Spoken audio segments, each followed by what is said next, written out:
Core number 2. Okay, so again, 45 seconds on, 15 seconds off, as best as I can for you. Core 2 involves banana rolls, wipers, pillow transfer, or you can use like a disc or whatever you have available that's something similar to a pillow and whatever. All 3 mountain climbers, so regular, spider, and crossbody. And then the side plank hip ups, frog lifts, and 1 leg Pallof press. So you also will need a band that is anchored to something. Okay, well, let's get to it. So the first one we have is our banana roll. So for the banana roll, to start off, we want to make sure that, so we start in a full position here, feet together, and if you can, arms together too. And all we're gonna do is tuck our rib cage down. So we're gonna crunch up into this position here and then lift our legs off the ground. So if I put my arms up, I kind of look like a banana laying here. Arms overhead is gonna be a lot harder. So if you need to, you can keep your arms close, keep them here, wherever they feel comfortable for you to go. But you're basically gonna be rolling. So you're gonna roll to your side. We're gonna do like a 3-second count. 1, 2, 3. Then you're gonna roll onto your belly. 1, 2, 3. Roll on your other side. 1, 2, 3. And then roll back onto your back. 1, 2, 3. Again, no gaps in the low back here. We're really driving that lower abdominals down into the floor. Keep your feet together the whole time. This might be challenging for you. You might even want to just hold the banana hold. And if even just doing this banana hold is too hard, again, bring the arms in, bring the arms down, bend the knees, hold this position. You can just hold that position, or hold, rock over, come back to the center, rock over, come back to the center. So there's a lot of variations for this one. Do what you can do, what feels comfortable for you, as long as you're doing it with good form. So I don't want you to go to that full banana position if that's not where you can actually control it, because then you're just creating some compensations that are gonna end up troubling you down the line, okay? So here we go. We're gonna start with our 45 seconds in 3, 2, 1, and begin. So lower abs drive down, feet together, arms overhead if you can. You're gonna roll to one side, 1, 2, 3. Then we're gonna roll onto our belly. Keep our feet and hands up. 2, 3. Roll onto our side. 1, 2, 3. And back down. 1, 2, 3. Roll the other way. 1, 2, 3. Really trying to keep that banana position. 1, 2, 3. Roll. 1, 2, 3. Roll. 1, 2, 3. Back the other way. 2, 3. Belly. 1, 2, 3. Side. 1, 2, 3. Back. 1, 2, 3. And relax. Good. So next time you can also start going the other way. So I know that was a little whatever. Anyway, we're going to our wipers next. So knees bent or legs straight. Arms are out to the side. The shoulders try to stay down. And begin. We come over to the side just to where you can. Brace your core. Use your core to pull you back to the center. Come over to the other side to where you can. Feel that engagement and then come back to the center. Okay, so it doesn't necessarily have to go all the way down to the floor. I'd rather you start short, feel your core engage, pull back, let those obliques pull you back to the center.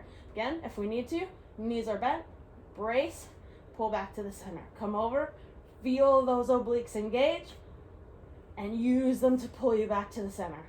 Come over, feel them grip, use them to come back to the center.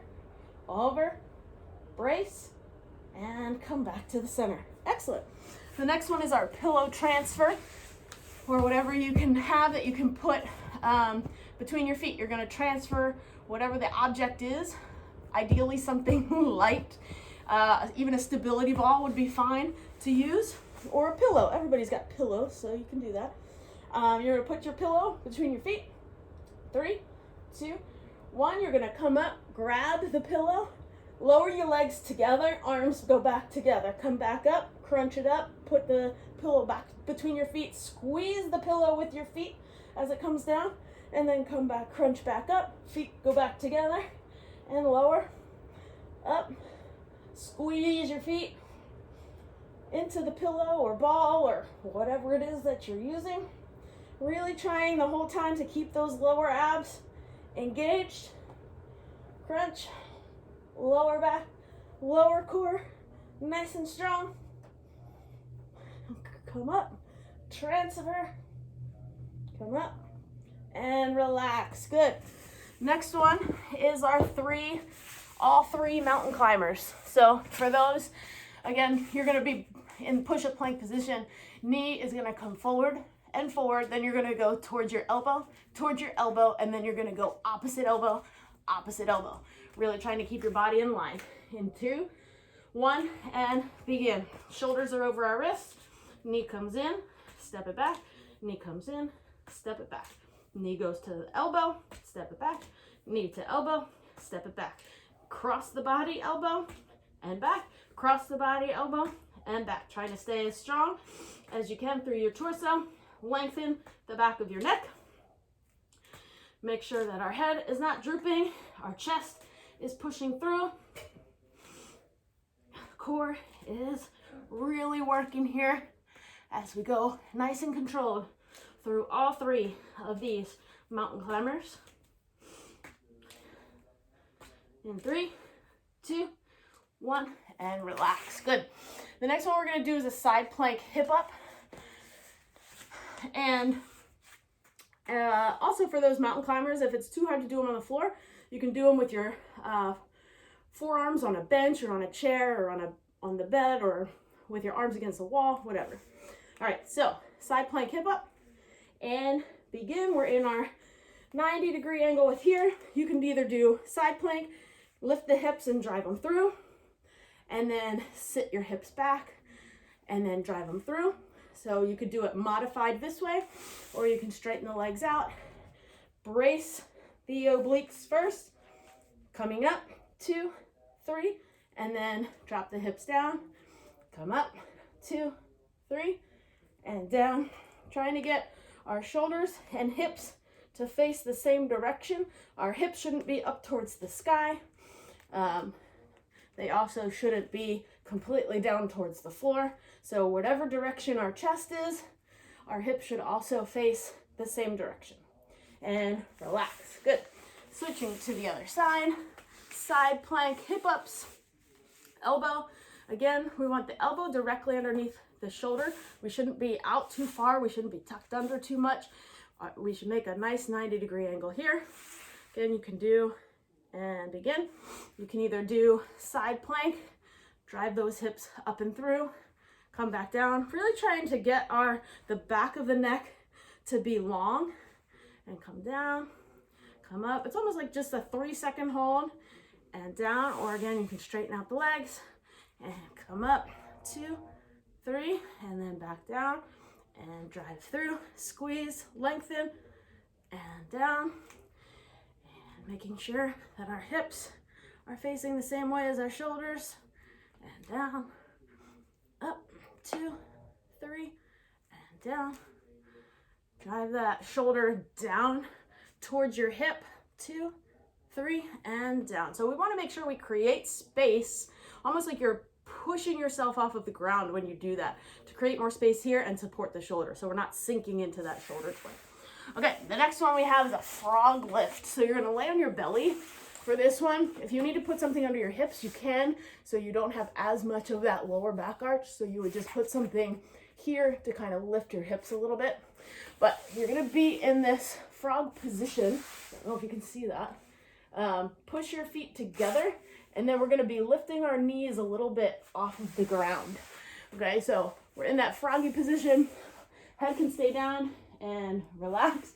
So we are going to drop our shoulders down, bring our rib cage down, and then squeeze our butt to lift our knees off the ground. 2, 3, and then lower them down. Push your feet together, squeeze your butt, and lift. So it's almost like you're pushing your pelvic bone into the floor and then lifting your knees up off the ground. They're not going to come up very high, and you really want to push your feet, your heels together, and just making sure you keep your rib cage down, because a lot of times we'll go into our low back. You shouldn't feel this in the low back at all. You should just feel those glutes, squeeze, and lift. And relax. Good. And the last one we have here is our Pallof press. So we have our band,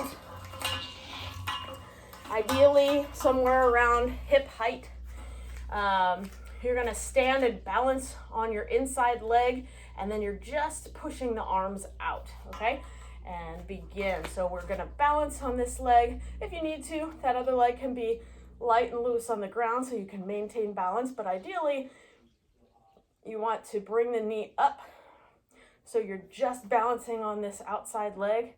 Get tall through your torso, length through your spine, push the arms out, hold for 3 seconds, bring it back in nice and controlled. So we really want to lengthen through the spine. We want this inside glute to really be firing to stabilize us in this position.